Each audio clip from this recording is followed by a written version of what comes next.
வணக்கம், நான் அருணா. இது உங்கள் கக்கன் சேனல். இன்றைக்கி நம்ம அந்த வீடியோவில் பார்ட்ஸ் ஆஃப் ஸ்பீச் பிளேலிஸ்ட்டில் அட்ஜெக்டிவ்ஸ், இன்டர்ஜெக்ஷன்ஸ் அதெல்லாம் பார்க்கலாம்.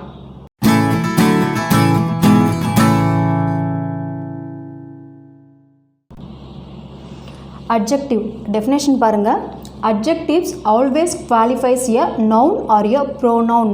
அதாவது ஒரு நவுனையோ ஒரு ப்ரோனவுனையோ டிஸ்கிரைப் பண்ணுச்சுன்னா அதுதான் அட்ஜெக்டிவ் அப்படின்னு நம்ம சொல்வோம். ஃபஸ்ட்டு எக்ஸாம்பிள் சென்டென்ஸ் பாருங்கள். Mister Peter is an gigantic person. இதில் மிஸ்டர் பீட்டர் அப்படிங்கிறது நவுன் இல்லையா? அவரை எப்படி டிஸ்கிரைப் பண்ணியிருக்காங்க அப்படின்னா ஜைகாண்டிக் பர்சன் அப்படின்னு டிஸ்கிரைப் பண்ணியிருக்காங்க. What you mean by gigantic? ஒரு மாதிரி ஹைட்டும் வெயிட்டுமா இருப்பாங்க இல்லையா, ரொம்ப ஜைகாண்டிக் பர்சனாக இருக்கார் அவர் அப்படியெல்லாம் நம்ம சொல்வோம் இல்லையா, அதுதான். I have to pronounce it as gigantic not as gigantic. ஓகேவா? Already have told you. இப்போது இதில் இந்த ஜைகாண்டிக் அப்படிங்கிறது தான் இந்த மிஸ்டர் பீட்டர் அப்படிங்கிற நவுனை டிஸ்கிரைப் பண்ணியிருக்கிறதுனால இந்த ஜைகாண்டிக் அப்படிங்கிறது அட்ஜெக்டிவ். செகண்ட் சென்டென்ஸ் பாருங்கள். He is an intelligent boy. He is an intelligent boy அப்படின்னா இந்த இடத்துல ஹீ அப்படிங்கிற ப்ரோனவுனை எப்படி டிஸ்கிரைப் பண்ணியிருக்காங்க அப்படின்னா இன்டெலிஜென்ட் பாய் அப்படின்னு சொல்லியிருக்காங்க. அப்போது இதில் இன்டெலிஜென்ட் அப்படிங்கிறது அட்ஜெக்டிவ். அடுத்த சென்டென்ஸ் பாருங்கள். The peacock is the beautiful bird அப்படின்னு சொல்லியிருக்காங்க. இதில் த பீகாக் அப்படிங்கிறது நவுன் இல்லையா, அதை எப்படி டிஸ்கிரைப் பண்ணியிருக்காங்க அப்படின்னா பியூட்டிஃபுல் பேர்ட் அப்படின்னு டிஸ்கிரைப் பண்ணியிருக்காங்க. ஸோ இதில் பியூட்டிஃபுல் அப்படிங்கிறது அட்ஜெக்டிவ். அடுத்த சென்டென்ஸ் பாருங்கள். Ragini is the tallest girl in the class. அந்த கிளாஸ்லேயே ராகினி தான் ரொம்ப டாலாக இருப்பா. இதில் ராகினி அப்படிங்கிற நவுனை எப்படி டிஸ்கிரைப் பண்ணியிருக்காங்கன்னா டாலஸ்ட்னு டிஸ்கிரைப் பண்ணியிருக்காங்க. So here tallest is an adjective. ஓகேவா? ஸோ ஒரு சென்டென்ஸில் ஒரு நவுனையோ ப்ரோனவுனையோ டிஸ்கிரைப் பண்ணியிருந்தாங்கன்னா அதுதான் அட்ஜெக்டிவ் அப்படின்னு சொல்லுவோம். நெக்ஸ்ட் நம்ம என்ன பண்ணலான்னா அட்ஜெக்டிவ்ஸ் மொத்தம் எத்தனை டைப்பு, அதெல்லாம் என்ன அப்படிங்கிறத பார்ப்போம். There are 3 kinds of adjectives. Adjectives of quality, adjectives of quantity, adjectives of number. First we will see adjectives of quality. ஓகேவா? இதில் பாருங்கள். she is a brave woman அப்படின்னு இருக்கு.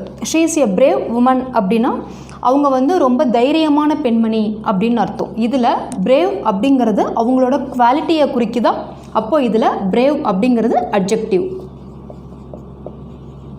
நெக்ஸ்ட் சென்டென்ஸ் பாருங்கள். he is an honest man. he is an honest man அப்படின்னா அவர் ரொம்ப நேர்மையான மனிதர் அப்படின்னு. இதில் அவருடைய குவாலிட்டியை குறிக்குதா honest அப்படின்னு, இது அட்ஜெக்டிவ். இப்போ உங்களுக்கு ஒரு டவுட் வரும், நம்ம நவுனில் கூட குவாலிட்டி அதெல்லாம் பார்த்தோமே, ஃபீலிங்ஸ் குவாலிட்டியும் நவுன் தான் அப்படின்னு பார்த்தோமே அப்படின்னு. அதில் கூட நம்ம ஒரு ப்ராவர்ப் பார்த்துருப்போம், honesty is the best policy அப்படின்னு. அப்போ நீங்கள் அதில் ஆனஸ்ட் அப்படிங்கிறது நவுன்னு சொன்னீங்களே மேம், இப்போ இதில் இதை அட்ஜெக்டிவ்னு சொல்கிறீங்களே மேம் அப்படின்னு சொல்லிட்டு ஒன்றும் கிடையாது. நல்லா கவனிங்க. அந்த ப்ராவர்ப் பொறுத்த வரைக்கும் honest is the best policy அந்த சென்டென்ஸில் ஆனஸ்ட் அப்படிங்கிறத தான் அவங்க டிஸ்கிரைப் பண்ணியிருந்தாங்க, நவுனாக சொல்லியிருந்தாங்க. ஓகேவா? ஆனால் இந்த சென்டென்ஸில் இந்த ப்ரோனவுனை அவங்க எப்படி டிஸ்கிரைப் பண்ணுறாங்க அப்படின்னா he is an honest man அப்படின்னா அவர் ஒரு நேர்மையான மனிதர் அப்படின்னு டிஸ்கிரைப் பண்ணுறாங்க. ஸோ அந்த சென்டென்ஸை ஃபுல்லாக நல்லா வாசித்து பாருங்கள். வாசித்து பார்த்துட்டு அந்த சென்டென்ஸ் எதை முன்னிலைப்படுத்தி பேசியிருக்காங்க, அந்த சென்டென்ஸ் எதை எம்ஃபசைஸ் பண்ணுது அப்படிங்கிறத கவனித்து பார்த்து அது அட்ஜெக்டிவா அது அட்வர்பா அப்படிங்கிற மாதிரி நீங்கள் யூஸ் பண்ணி போடணும். ஓகேவா? ஸோ அப்போ he is an honest man அப்படின்னா இதில் ஆனஸ்ட் அப்படிங்கிறது அட்ஜெக்டிவ். ஓகேவா? அடுத்த சென்டென்ஸ் பாருங்கள். she is a genuine girl. அவள் ரொம்ப ஜென்யூனான கேர்ள். ஸோ இதில் ஜென்யூன் அப்படிங்கிறது adjective. Most of the times பார்த்திங்கன்னா அட்ஜெக்டிவ் ஒரு நவுனுக்கு முன்னாடி தான் வரும். மோஸ்ட்லி அப்படி தான் வரும். உமன் அப்படிங்கிறது நவுனா, அதுக்கு முன்னாடி வந்திருக்கா. மேன் அப்படிங்கிறது நவுனா, அதுக்கு முன்னாடி அட்ஜெக்டிவ் வந்திருக்கா. கேர்ள் அப்படிங்கிறது நவுனா, அதுக்கு முன்னாடி அட்ஜெக்டிவ் வந்திருக்கா. That's it. அடுத்து நம்ம அட்ஜெக்டிவ்ஸ் ஆஃப் குவான்டிட்டி பார்ப்போம். அட்ஜெக்டிவ்ஸ் ஆஃப் குவான்டிட்டிக்கு சம் கீவேர்ட்ஸ் மாதிரி ஃபஸ்ட்டு கொஞ்சம் பார்த்துப்போம். இதை கொஞ்சம் நோட் பண்ணி வச்சுக்கோங்க. some, have, much, all, enough, little இதெல்லாமே பார்த்தீங்கன்னா adjectives of quantity ஓட keyword. எக்ஸாம்பிள் சென்டென்ஸ் பாருங்கள். he ate some rice. he ate some rice அப்படின்னா அவன் கொஞ்சமாக சாதம் சாப்பிட்டான். இப்போ உடம்பு முடியல, இப்போ அவங்க அம்மா சொல்கிறாங்க அவன் சரியாகவே சாப்பிட மாட்டேங்கிறான், அவன் கொஞ்சமாக சாப்பிட்டான் அப்படின்னு சொல்லிட்டு. ஸோ இந்த இடத்துல some rice அப்படின்னு இருக்கா, இதில் some அப்படிங்கிறது adjective. நம்ம இப்போ பார்த்தோம் இல்லையா, மோஸ்ட் ஆஃப் த டைம்ஸ் வந்து ஒரு நவுனுக்கு முன்னாடி தான் அட்ஜெக்டிவ் வரும் அப்படின்னு. ரைஸ் அப்படிங்கிறது ஒரு நவுனு, இந்த ரைஸ்க்கு முன்னாடி தான் இந்த சம் அப்படிங்கிற அட்ஜெக்டிவ் வந்திருக்கு. பட் இது கான்ஸ்டன்ட் கிடையாது, மோஸ்ட் ஆஃப் த டைம்ஸ் அப்படி தான் வரும். இந்த இடத்துல கூட பார்த்திங்கன்னா ஃபுட் அப்படிங்கிறது நவுன், அதுக்கு முன்னாடி தான் இந்த அட்ஜெக்டிவ் வந்திருக்கு. இந்த சென்டென்ஸை கவனிங்க. There is not enough food to share with any one அப்படின்னா எல்லாருக்கூடையும் ஷேர் பண்ணி சாப்பிட்ற அளவுக்கு ஃபுட் இல்லை அப்படின்னு. இதில் அந்த எனஃப் அப்படிங்கிறது எதுனா அட்ஜெக்டிவ் ஆஃப் குவான்டிட்டி. ஓகேவா? அடுத்த சென்டென்ஸ் பாருங்கள். He borrowed some money from me. அவன் என்கிட்டேருந்து கொஞ்சம் பணம் வாங்கினா. ஓகேவா? இதில் சம் அப்படிங்கிறது அட்ஜெக்டிவ். இன்னும் உங்களுக்கு இதை நல்லா ஞாபகம் வச்சுக்கணும் அப்படின்னா, ஹவு மச் அப்படிங்கிற கொஸ்டினுக்கு ஆன்சராக வந்ததுன்னா அது வந்து அட்ஜெக்டிவ் ஆஃப் குவான்டிட்டி. ஓகேவா? ஹவு மச் அப்படிங்கிற கொஸ்டினுக்கு உங்களுக்கு ஆன்சர் கிடச்சிது அப்படின்னா அது வந்து adjectives of quantity. How much money did he borrow from you. அவன் வந்து உங்ககிட்டேருந்து எவ்வளோ பணம் வாங்கினான் அப்படி தானே கேட்போம், எத்தனை பணம் வாங்கினான் அப்படின்னு கேட்க மாட்டோம் இல்லையா? ஸோ ஹவு மச் அப்படிங்கிற கொஸ்டின்ஸுக்கு ஆன்சர் கிடச்சிதுன்னா அது வந்து அட்ஜெக்டிவ்ஸ் ஆஃப் குவான்டிட்டி. இன்னொரு விஷயம், நம்ம வந்து adjectives of quality, quantity, number அப்படி மென்ஷன் பண்ணுங்கிறது நம்மளுடைய நோக்கம் கிடையாது, அது வந்து அவசியமும் கிடையாது. நம்ம ஏன் இப்படி கேட்டகரி வைஸ் நம்ம பார்க்குறோம் அப்படின்னா மிஸ்ட் அவுட்ஸ் உங்களுக்கு எதுவுமே ஆகாது.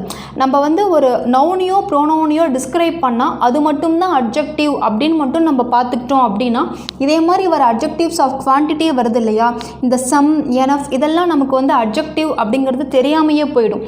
நம்ம இப்படி ஸ்பிட் பண்ணி பார்க்கும்போது தான் இதெல்லாமே அட்ஜெக்டிவ் அப்படிங்கிறது நம்மளால் கிறிஸ்டல் கிளியராக ஆன்சர் கொடுக்க முடியும். ஸோ அதுக்காக தான் நாம் இதே மாதிரி பார்த்துருக்கோம். உங்களுக்கு எக்ஸாமினேஷன் பாயிண்ட் ஆஃப் வியூவிலே நீங்கள் பார்க்குறீங்க, உங்களை கேட்குறாங்க அப்படின்னு சொன்னால் நீங்கள் வந்து adjectives of quantity, adjectives of quality அப்படின்னு சொல்லணுங்கிற அவசியம் கிடையாது. இதெல்லாம் அட்ஜெக்டிவ், இதெல்லாம் அட்வர்ப் அப்படின்னு நீங்கள் மார்க் பண்ணாலே போதும். ஓகேவா? நெக்ஸ்ட்டு வந்துட்டு அட்ஜெக்டிவ்ஸ் ஆஃப் நம்பர் பார்ப்போம். அட்ஜெக்டிவ்ஸ் ஆஃப் நம்பர் பொறுத்த வரைக்கும் ரொம்ப சிம்பிள், ஒன்றுமே கிடையாது. இப்போ பாருங்கள், I have 3 markers. I have 3 markers அப்படின்னா என்கிட்ட வந்து 3 மார்க்கர் இருக்குது. இதில் இந்த 3 அப்படிங்கிற நம்பரை மென்ஷன் பண்ணியிருக்கு, டினோட் பண்ணது இல்லையா? அப்போ இது வந்து adjective. Then he has 2 cars. அவனிடம் 2 கார்கள் உள்ளது. இதில் இந்த 2 வந்து அட்ஜெக்டிவ். ஹவு மெனி அப்படிங்கிற கொஸ்டினுக்கு ஆன்சராக வந்ததுன்னா அது வந்து அட்ஜெக்டிவ்ஸ் ஆஃப் நம்பர். ஓகேவா? ஹவு மச் அப்படிங்கிற கொஸ்டினுக்கு ஆன்சராக வந்ததுன்னா அது அட்ஜெக்டிவ்ஸ் ஆஃப் குவான்டிட்டின்னு பார்த்தோம் இல்லையா? அதே மாதிரியே ஹவு மெனி அப்படிங்கிற கொஸ்டினுக்கு ஆன்சராக வந்ததுன்னா அது வந்து அட்ஜெக்டிவ்ஸ் ஆஃப் நம்பர். ஓகேவா? தட்ஸ் இட், அவ்வளோதான் அட்ஜெக்டிவ்ஸ் பொறுத்த வரைக்கும். ஒரே ஒரு சின்ன ஒரு டிஃப்ரென்ஸ் ஒன்று சொல்லணும் அப்படின்னு நினச்சேன், அதை கொஞ்சம் பார்த்துக்கோங்க. இப்போ பாருங்கள், இந்த சென்டென்ஸில் யமுனா லுக்ஸ் பியூட்டிஃபுல். இதில் யமுனா அப்படிங்கிற ஒரு நவுனை இது வந்து டிஸ்கிரைப் பண்ணுது. ஓகேவா? அப்போ இந்த சென்டென்ஸ் என்ன? அட்ஜெக்டிவ். யமுனா லுக்ஸ் பியூட்டிஃபுல் அப்படின்னா இது வந்து அட்ஜெக்டிவ் தானே. இதே இந்த இன்னொரு சென்டென்ஸ் பாருங்கள், it was beautifully explained by Yamuna அப்படின்னு இருக்கு. ஏதோ ஒரு ப்ரெசன்டேஷன் யமுனா வந்து கொடுத்துருக்காங்க, அந்த ப்ரெசன்டேஷனை வந்து அவங்க ரொம்ப நல்லா சொல்லியிருக்காங்க அப்படின்னு வச்சுக்கோங்களேன். அதுக்கு இப்போதைக்கு ஒரு சென்டென்ஸ், இது வந்து பாசிவ் ஃபார்மில் இருக்குது.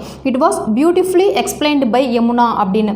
இந்த சென்டென்ஸில் இது எதை குறிக்குதுன்னா, எக்ஸ்பிளைன்ட் அப்படிங்கிற ஒரு வேர்பு தான் வந்து வேர்புக்கு தான் எக்ஸ்ட்ரா இன்ஃபர்மேஷன் கொடுக்குது. அப்போ இதில் இந்த பியூட்டிஃபுல்லி அப்படிங்கிறது என்ன? அட்வர்ப்.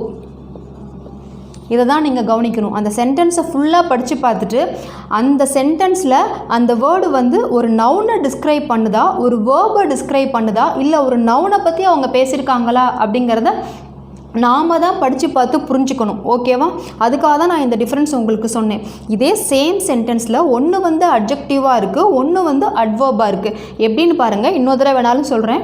யமுனா லுக்ஸ் பியூட்டிஃபுல் அப்படின்னா யமுனா வந்து ரொம்ப அழகாக இருக்கா. ஸோ அப்போ இந்த இடத்துல வந்து யமுனாவை டிஸ்கிரைப் பண்ணியிருக்கிறதுனால, நவுனை டிஸ்கிரைப் பண்ணுறதுனால இது வந்து அட்ஜெக்டிவ். செகண்ட் சென்டென்ஸ் வந்து it was beautifully explained by Yamuna. Yamuna வந்து ரொம்ப நல்லா யமுனாவால் எக்ஸ்பிளைன் பண்ணப்பட்டது. ஸோ அந்த எக்ஸ்பிளைன்ட் அப்படிங்கிற ஒரு வேர்புக்கு எக்ஸ்ட்ரா இன்ஃபர்மேஷன் பியூட்டிஃபுல்லி எக்ஸ்பிளைன்ட் அப்படின்னு கொடுத்துருக்கிறதுனால இது வந்து அட்வர்ப். ஓகேவா, கிளியரா? ஸோ அதை மட்டும் நம்ம கொஞ்சம் நல்லா கவனிச்சுக்கணும். சென்டென்ஸை வாசித்து பார்த்துட்டு அது வந்து அட்ஜெக்டிவாக இருக்குமா, நவுனாக இருக்குமா, அட்வர்பாக இருக்குமா அப்படிங்கிறத நமக்கு இந்த ரூல்ஸ், இந்த ஃபார்முலாஸ், இந்த டெஃபினேஷன்ஸ் எல்லாம் நம்ம கொஞ்சம் கிளியராக நல்லா தெரிஞ்சிடுச்சு அப்படின்னா நம்ம அதில் தப்பு பண்ணவே மாட்டோம். ஓகேவா? இந்த யமுனா அப்படிங்கிறது ப்ராப்பர் நவுன், அதனால தான் இந்த இடத்துல நம்ம கேபிட்டல் லெட்டர் யூஸ் பண்ணியிருக்கோம். ஓகே, இப்போ நம்ம பார்ட்ஸ் ஆஃப் ஸ்பீச் பிளேலிஸ்ட்டில் noun, pronoun, verb, adverb, adjective எல்லாமே பார்த்துட்டோம் இல்லையா? ப்ரொபோசிஷன் பொறுத்த வரைக்கும் நமக்கு நல்லாவே தெரியும். 2 நவுனுக்குள்ள ரிலேஷன்ஷிப்பை குறிக்கிறது தான் ப்ரொபோசிஷன் அப்படின்னு. அதுக்கு நம்ம வந்து ஒரு கம்ப்ளீட் பிளேலிஸ்ட்டே பார்த்துட்டோம். தென் அதே மாதிரியே கன்ஜெக்ஷன், அதுவும் நம்ம ஒரு கம்ப்ளீட் பிளேலிஸ்ட்டே நம்ம பார்த்தாச்சு. Then last one, final one, interjection. What you mean by interjection அப்படின்னா to express our strong feelings, அதுக்கு தான் நம்ம வந்து இன்டர்ஜெக்ஷனை பயன்படுத்துவோம். இந்த இன்டர்ஜெக்ஷன் வேர்ட்ஸ் எல்லாம் பார்த்திங்கன்னா இதெல்லாம் வந்து மீனிங்லெஸ் வேர்ட்ஸ். இதுக்கெல்லாம் வந்து இப்போ ஊப்ஸ், அல்லாஸ், அவுச் இதுக்கெல்லாம் பார்த்திங்கன்னா மீனிங்கே கிடையாது.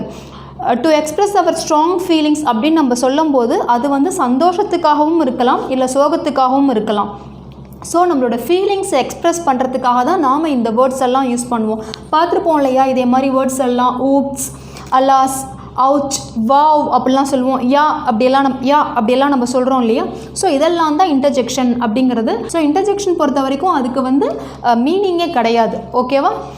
தட்ஸ் இட், அவ்வளோதான். இந்த பார்ட்ஸ் ஆஃப் ஸ்பீச் பிளேலிஸ்ட்டே, கம்ப்ளீட் பிளேலிஸ்ட்டே உங்களுக்கு கண்டிப்பாக ரொம்ப யூஸ்ஃபுல்லாக இருக்கும். ஸ்டார்டிங்லேருந்து அந்த வீடியோவை பாருங்கள், இடையிலேருந்து பார்க்காதீங்க. இந்த ஆர்டர்லேயே அப்படியே பாருங்கள். நவுன், ப்ரோனவுன், வேர்ப், அட்வர்ப் இந்த ஆர்டர்லேயே பாருங்கள். வீடியோஸை ஷேர் பண்ணுங்கள், சப்ஸ்கிரைப் பண்ணுங்கள். For getting further notifications press bell button.